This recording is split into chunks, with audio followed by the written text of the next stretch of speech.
Olá, hoje nós estamos começando mais um podcast da Mater Baby e vamos fazer uma interação um pouco diferente do que nós temos feito.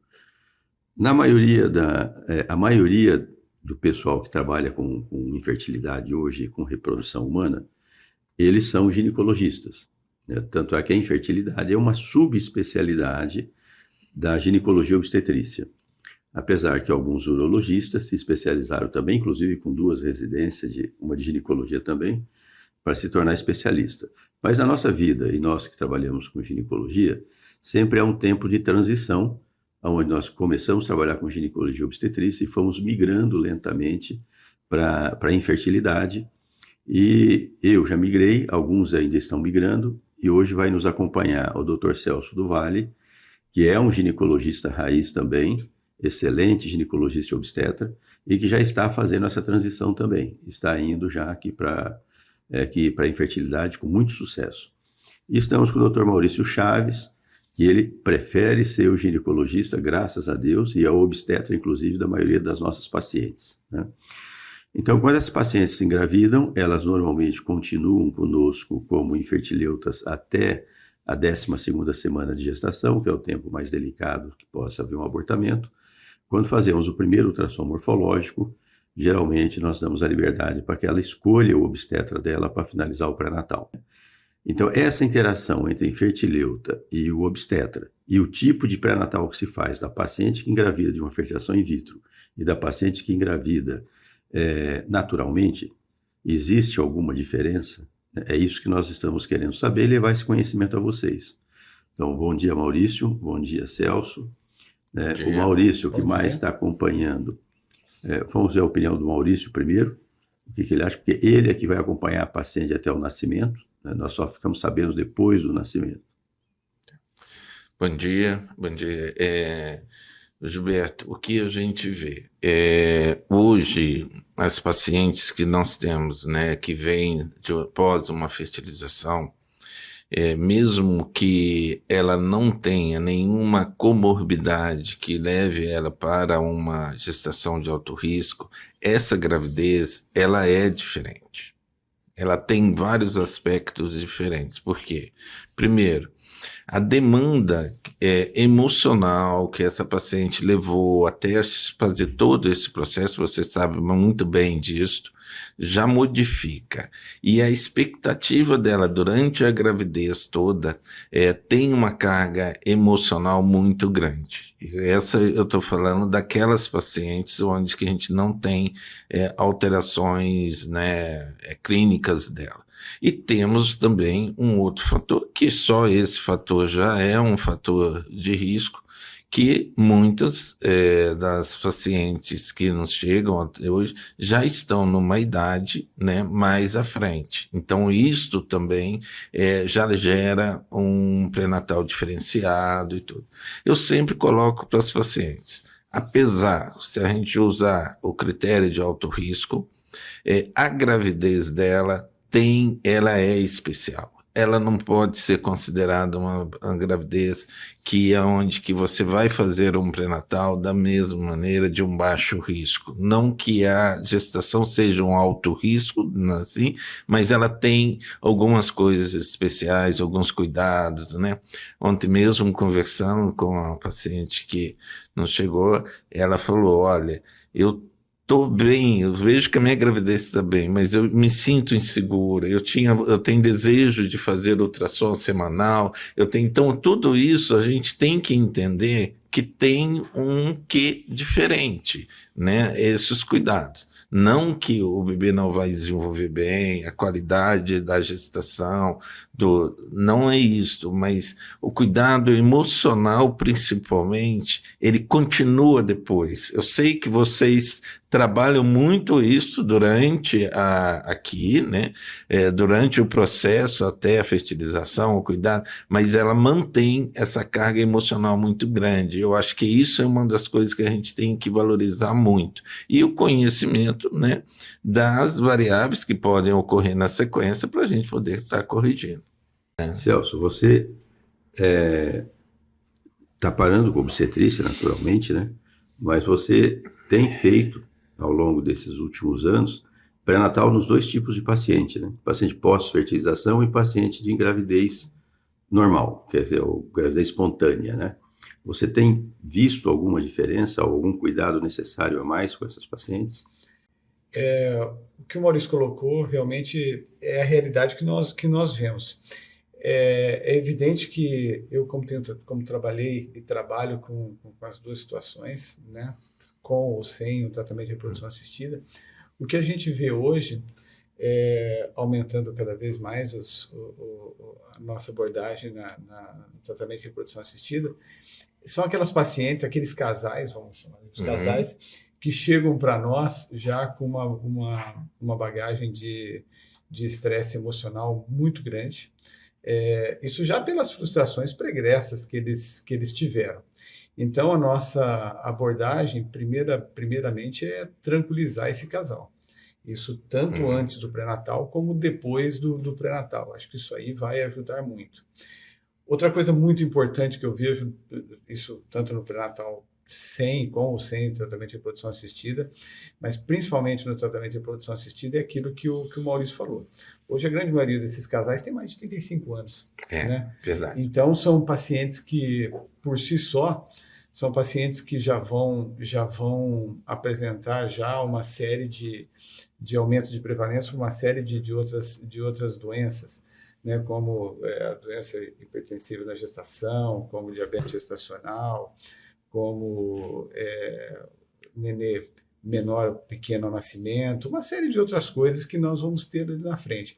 Então, a gente tem que saber abordar muito bem isso, mesmo que essa paciente não nos chegue ali com uma doença pregressa, mas nós já começamos, o Gilberto sabe muito bem disso, nós já começamos desde o tratamento de reprodução assistida, nós já começamos a abordar e mudar o estilo de vida dessa paciente, estimulá-la a diminuir peso, estimulá-la a atividade física, um bom controle nutricional, entre outras coisas. E eu acho que o pré-natal dessa paciente, além do apoio emocional, nós temos que nos preocupar também muito com isso, para que essa paciente caminhe o pré-natal todo o mais saudável possível e a gente possa levar o nenê para casa dessa paciente de uma maneira mais natural, de uma maneira mais saudável possível, né?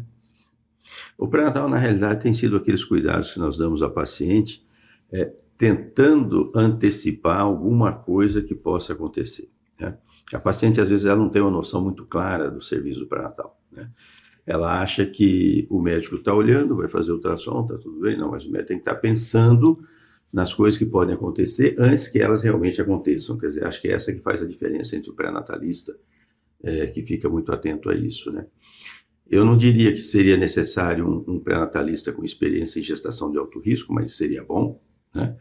E hoje nós já temos bastante trabalhos publicados que realmente parece que há uma incidência maior de eclâmpsia, pré-eclâmpsia, hipertensão, de placenta acreta, e os bebês parecem que nascem num peso menor. Vocês concordam com isso? Eu vejo hoje, Gilberto, assim, que realmente isso é até uma situação que nós já até conversamos. Eu vejo realmente que tem alguns cuidados, e o peso é um pouco menor, tá? A questão, assim, na incidência, no geral, é um peso adequado, mas um pouco abaixo do que a gente espera.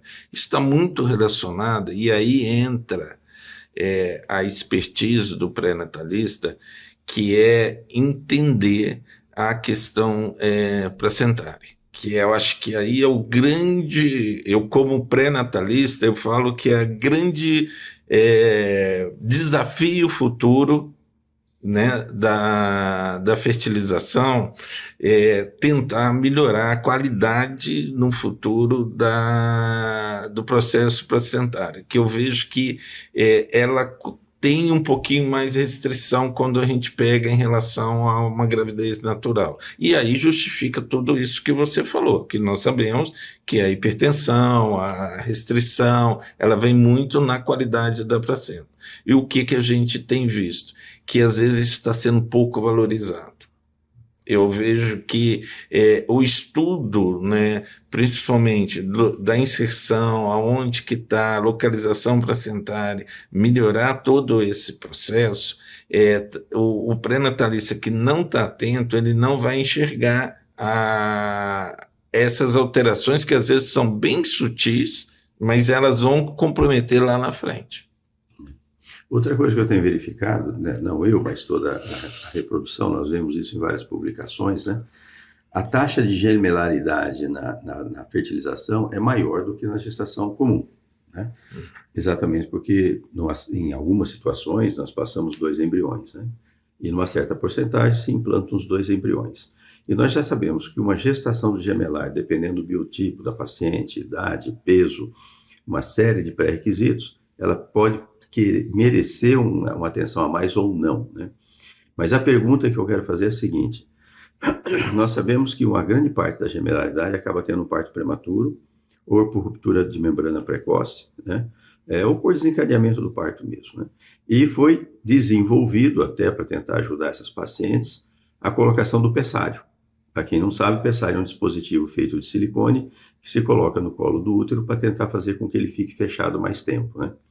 Seria justificável nessas pacientes de gemelar se usar pessário rotineiramente? Olha, Gilberto, eu tenho visto os casos que eu acompanho de gemelar, onde que eu vou ter uma taxa hoje de uso de pessário, né? Estou falando na minha clínica individual, em torno aí de 80% a 90%. Então, só esse número já justificaria. Eu consigo ir mapeando muito bem que a gente tem que fazer, aí é uma coisa que todo pré-natal, independente de gemelar ou não, tem que ficar fazendo monitoramento do comprimento do colo. E a gente vê que o colo do gemelar, ele muda muito rápido a partir de 20 semanas. Nós já tivemos em comum vários casos que o colo era bom, aí pararam de medir e de repente vem aquele colo já com afunilamento, abertura, que a gente tem que colocar um pessário de emergência. Então talvez a gente perceber isso mais cedo, porque aí tem uma coisa, eu que coloco bastante o pessário, quando a gente coloca num colo um pouco mais longo, o encaixe do pessário é melhor. E o que acontece com o processo? Ele fixa bem no colo, porque o colo faz um edema melhor, e aí ele vai ficar mais, e vai conseguir atingir o seu objetivo. E às vezes a gente usa ele na emergência, onde que ele está mais curto, e aí o encaixe é um pouco mais difícil. Inclusive, quem não tem uma experiência de colocar, tem dificuldade de já colocar no colo mais curto. Mas hoje, pessoalmente, eu tenho conversado com as pacientes minhas de gestação gemelar para já pensar no pessário, desde a primeira consulta. Eu venho monitorar.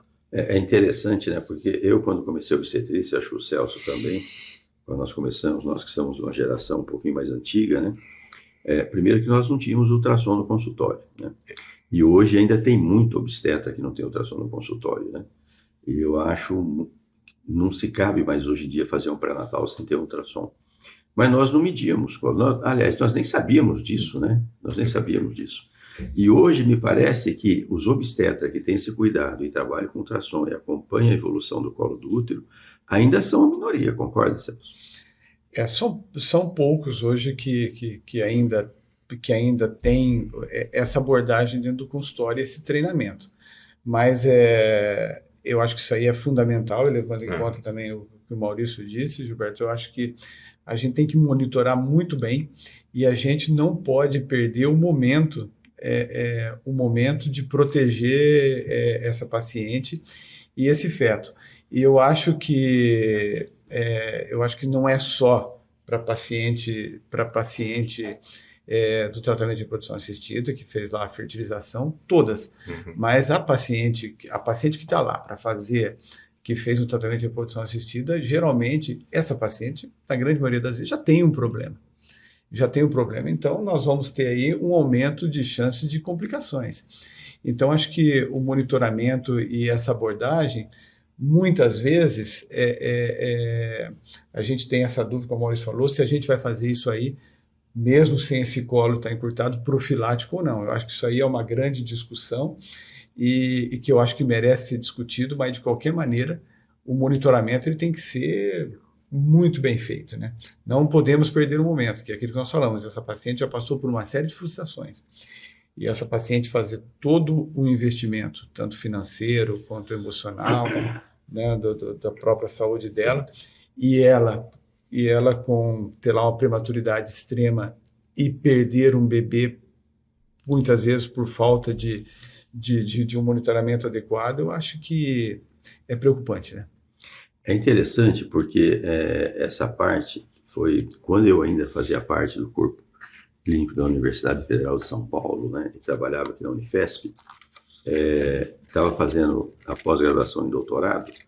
Um dos meus colegas que estava fazendo doutorado também, que era o Claudinho, que hoje é o dono de uma das maiores escolas de ultrassom que tem no Brasil, né, a tese dele era exatamente essa, quer dizer, as mulheres encurtam o colo. Então, quanto que elas encurtam e qual que é o comprimento que a gente tem que startar algum tipo de tratamento, né? Porque antigamente, eu mesmo quando saí da ginecologia obstetrícia, comecei ainda na década de 80, a gente só sabia que aquela paciente provavelmente tinha uma incompetência cervical depois de uma perca, né? Porque ela já relatava que tinha tido um filho, tinha sido prematuro, sem nada, e a gente ligava a história, ficava atento, falando, na próxima nós temos que fazer cerclagem, né? Então, o Claudinho, que foi a tese dele, que foi brilhante na época, e que ele conseguiu provar que o comprimento do colo de 2,5 centímetros é perigoso, né? Então, se ele começar a encurtar 2,5, você tem que fazer alguma coisa. Aí, muitas perguntas que nós ficamos fazendo na época também, né? Tá, nessas pacientes, nós devemos fazer cerclagem ou pressário? O pressário é melhor que a cerclagem? Ou a cerclagem é melhor do que o pressário, né? E são duas coisas que não tem nada a ver uma com a outra, são duas técnicas que se ajudam, né? Porque nós sabemos hoje que se você fizer uma cerclagem que ela for feita abaixo aqui do canal cervical interno do colo do útero, ela é muito pouco efetiva, né? Porque ou ela vai desencadear o parto ou ela vai ter uma ruptura de membrana por uma coriomenite localizada ali no colo, né? Quando você faz acima do anel do canal cervical, ela é bastante efetiva, né? E na Escola Paulista hoje, na realidade, eles usam os dois em muitas situações, né? O Dr. Moron, que é uma das maiores experiências que tem no Brasil, né? Ele usa os dois realmente. Mas esse cuidado com o colo, eu acho, concordo com você, acho que tem que ter em todas as pacientes, né? Mas nós ainda vemos, né, que a maioria dos obstetras não tem esse hábito, né? Eu observo, assim, né, Juliette, que a maioria ainda, ou o que eles fazem? Monitoram ali até 16 semanas, aí o colo lá dá um padrão bom, né, 3 centímetros, aí param de monitorar. Mas o problema vem depois disso. Exatamente, é esse que é a questão. Mas só falando essa questão da cerclagem pressário, eu hoje, todas as pacientes, inclusive eu tenho hoje já cerclagem por monitoramento e fazendo outros estudos em pacientes de primeiro filho. A gente já tem feito em pacientes de primeiro filho, sem ter a primeira perda, porque a gente consegue detectar isso, às vezes através de uma estereoscopia, a gente já tem alguns estudos que já não sabem. Mas hoje, toda a cerclagem que eu faço cerclagem em pressário, porque o resultado efetivo é muito mais evidente, que a gente consegue chegar a essa gestação aí a 39, 40, até casos que a gente chegou já a 40 semanas de gestação, porque realmente os dois se somam, eu acho que não são separados, tanto a cerclagem, quando você traz o pressário junto, se soma. Antes da gente ter, né, esse grande acesso ao pressário e tudo, né, o que a gente vê? Que a gente fazia cerclagem às vezes com várias técnicas diferentes para tentar, o máximo que a gente chegava com a cerclagem era 34, 35, lá no hospital universitário a gente acompanhava bastante casos assim, e a gente ia visualizando isso. Hoje eu vejo que quando a gente associa os dois, o resultado é mais tranquilo. Isso é muito importante porque nós aqui na Matervive, que nós somos um serviço de reprodução humana, né?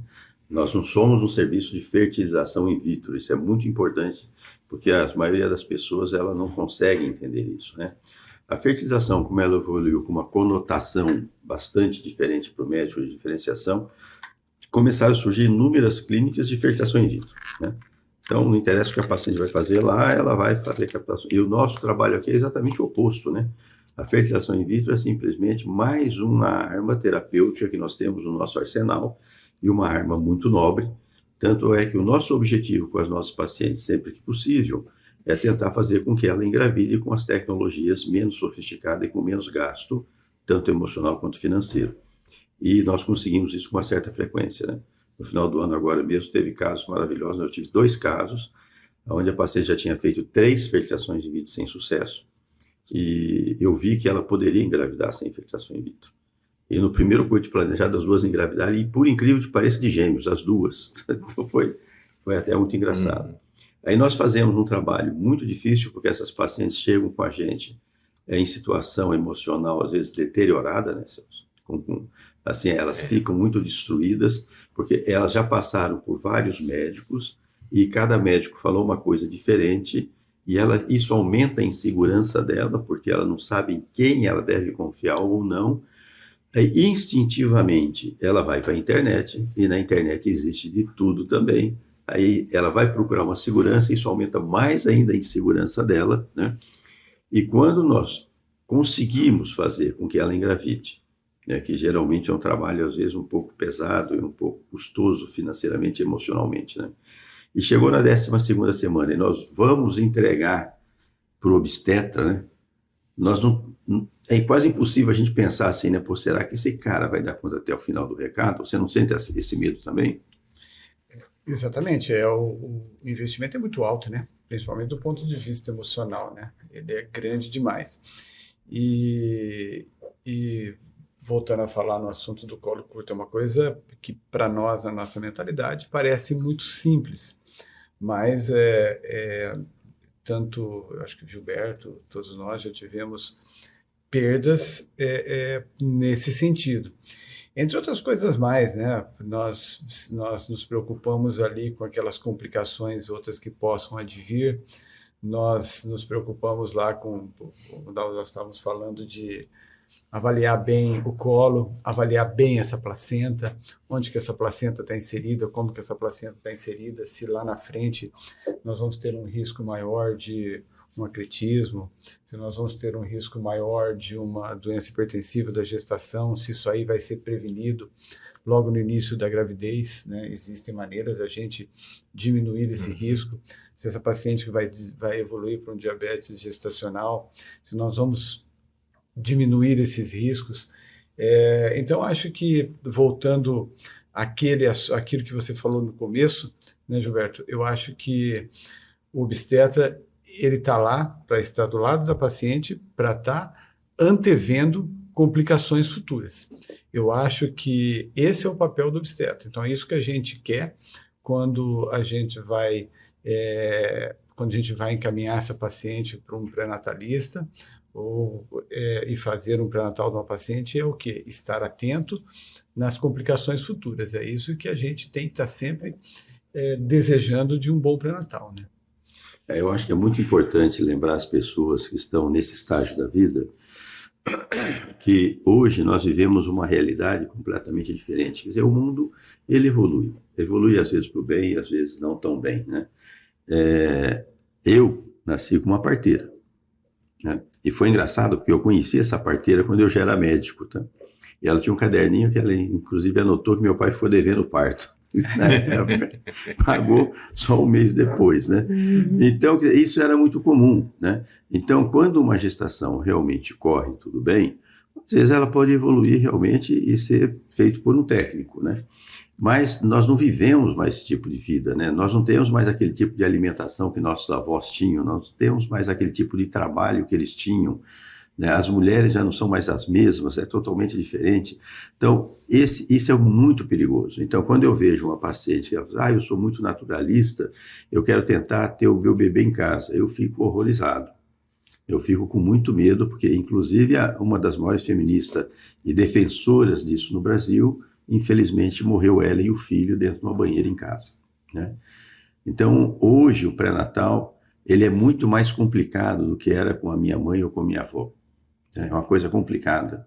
Então, hoje nós precisamos realmente escolher o médico, ter confiança que esse médico ele está equipado não só de conhecimento, mas de soluções que ele realmente anteveja o problema, né? Então, eu fico muito frustrado quando eu vejo que nós tivemos um trabalho muito grande para uma paciente engravidar e de repente nós tivemos notícia que ela perdeu esse bebê no parto prematuro, né? Isso é muito triste, mas infelizmente ainda acontece. Essa questão que você colocou hoje, eu vejo isso com bastante preocupação, Gilberto, porque realmente nós vemos que talvez por não ter essa geração, não ter vivenciado as perdas que ocorreram no passado, por falta, né, de recurso mesmo, né? Você colocou, você nasceu de parteira, a minha avó era parteira, eu até brinco, né, que quando ela tinha a lista das mulheres em volta dela lá que iam ter o parto, a gente tinha que estar preparado para ajudar ela a ir, né, essas coisas todas. Então, o que a gente vê? E se esquece, tá? Que aí é uma coisa importante, que o número de mortes de mulheres e de bebês no passado, por questão de assistência inadequada e tudo, de partos domiciliares, como você colocou, né, chegou a ser um dos maiores causas de morte da mulher no mundo. Sim. Né? Tem alguns artigos aí que são citados que chegou até a matar mais mulheres do que guerras. Então as pessoas estão achando que não é meio... Eu sei que tem todo um romantismo da gente sair da tecnologia, buscar algumas coisas, mas estão abrindo mão da segurança que nós custamos a chegar até ela. Né? Nós que não tínhamos, quando eu comecei a obstetrícia, não existia ultrassom. Ultrassom era uma coisa rara.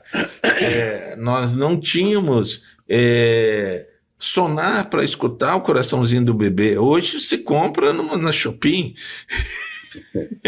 Então as pessoas estão assim, negligenciando. Eu falo que isso que é um risco de vida, e nós estamos voltando e tendo... E aí tem uma segunda coisa que é importante, tá?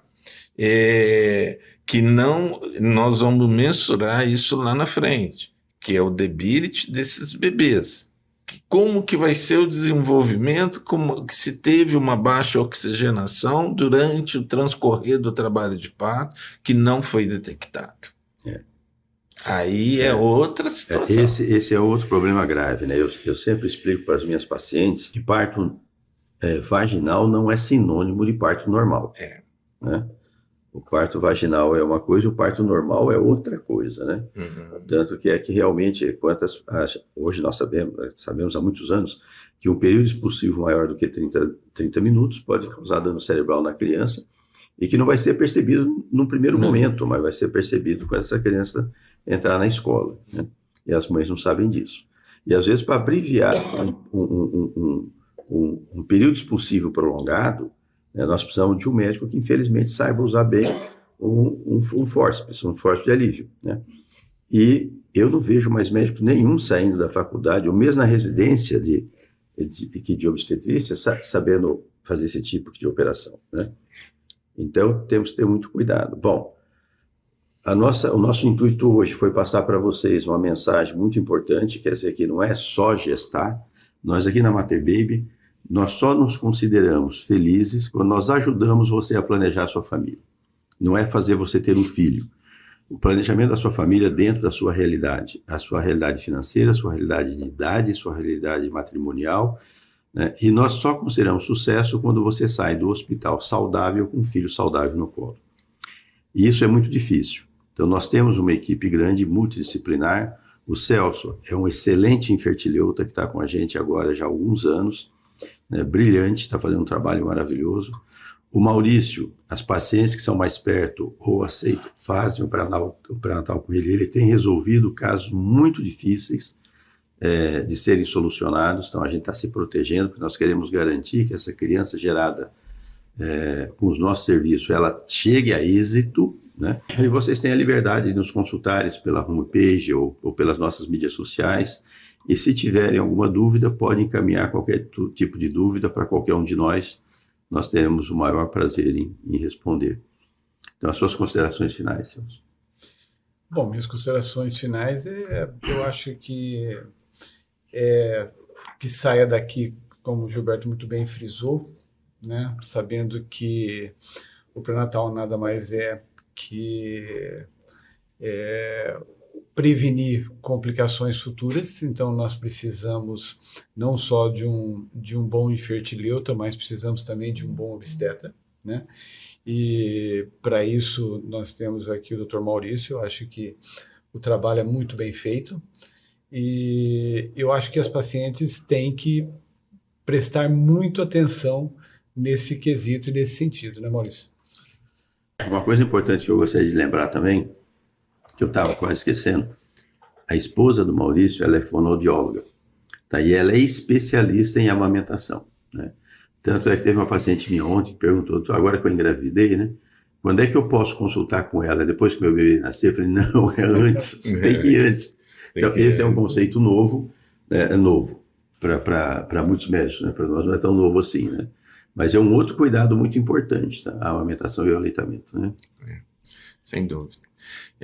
Só reforçando, né, que nós vemos assim, como nós colocamos, a gravidez que é esperada e tudo, eu vejo que as mães, às vezes, elas criam todo um processo, né, durante essa preparação para engravidar, e às vezes durante o pré-natal ela não foca muito naquilo que seria a qualidade do acompanhamento que ela está tendo, né? Então, às vezes vê coisas, né, que não são tão determinantes nessa qualidade e negligenciando, deixando em aberto outras situações.